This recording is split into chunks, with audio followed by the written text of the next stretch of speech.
খালেদা জিয়া খালেদা জিয়া।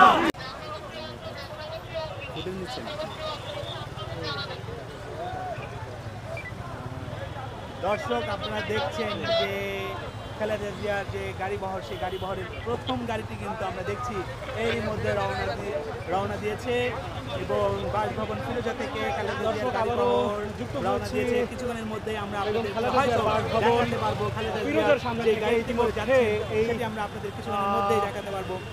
যে খালেদা জিয়ার যে গাড়িবহর সেটি কিন্তু ইতিমধ্যে আমরা রওনা হয়েছে বিমানবন্দরের উদ্দেশ্যে, সেটি আপনারা দেখতে পাচ্ছেন।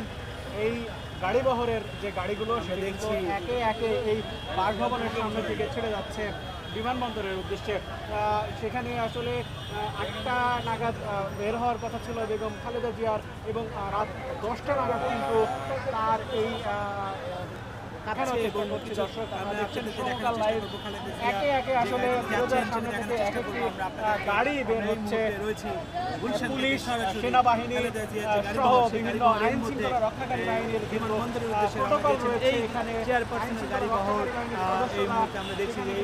অবস্থানে একে একে যাচ্ছে বেগম খালেদা জিয়াকে নিয়ে যাচ্ছেন প্রটোকল দিয়ে, সেটি আপনাদেরকে দেখানোর চেষ্টা করছি। দর্শক আপনারা দেখছেন সমকাল লাইভ, আমরা ইতিমধ্যে দেখতে পাচ্ছি দেখছি যে গাড়িবহর যাচ্ছে এবং এই নেতাকর্মীরা কিন্তু গাড়িগুলো ঘিরে রেখেছে, গাড়িগুলো বের হতে শুরু করেছে।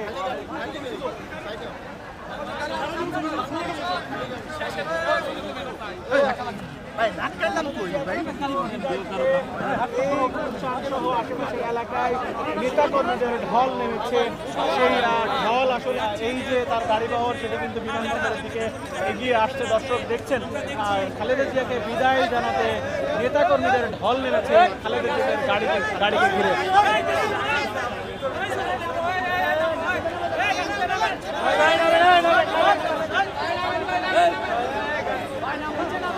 রাত 10টা নাগাদ কিন্তু বহনকারী যে এয়ার অ্যাম্বুলেন্সটি রয়েছে সেটি কিন্তু হযরত শাহজালাল আন্তর্জাতিক বিমানবন্দর থেকে ছেড়ে যাবে। দর্শক এই মুহূর্তে দেখতে পাচ্ছেন এই বেগম জিয়াকে বহনকারী গাড়িটি কিন্তু আমাদের ঠিক কাছাকাছি চলে এসেছে। সেই গাড়ি কিন্তু ঘিরে রেখেছে বিএনপির নেতাকর্মীরা।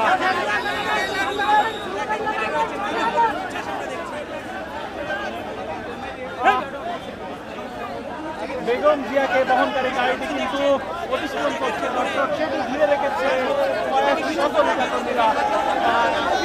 ধীরে ধীরে এগিয়ে চলেছে সেই গাড়ি, আপনারা দেখতে পাচ্ছেন দর্শক।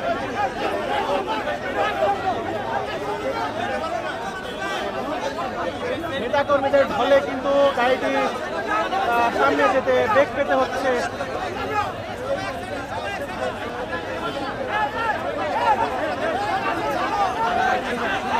আপনারা দেখতে পাচ্ছেন বেগম জিয়া গাড়িতে বসে আছেন এবং তাকে বহনকারী গাড়িটি কিন্তু এই মুহূর্তে আমাদের সামনে দিয়ে অতিক্রম করছে।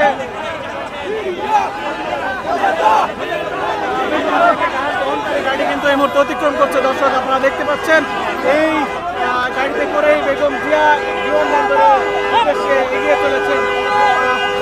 যদিও আপনাদের কাছ থেকে দেখাতে পারছি না, কারণ বিপুল সংখ্যক গাড়িটি ঘিরে রেখেছে এবং সেখানে আসলে যাওয়ার কোনো উপায় নেই। আপনারা যেমন দেখছেন দর্শক এই মুহূর্তে কিন্তু এগিয়ে চলেছে শত গাড়ি এবং হাজার হাজার নেতাকর্মীরা এই বহরটিকে ঘিরে রেখেছে। আমরা বিএনপির পক্ষ থেকে এই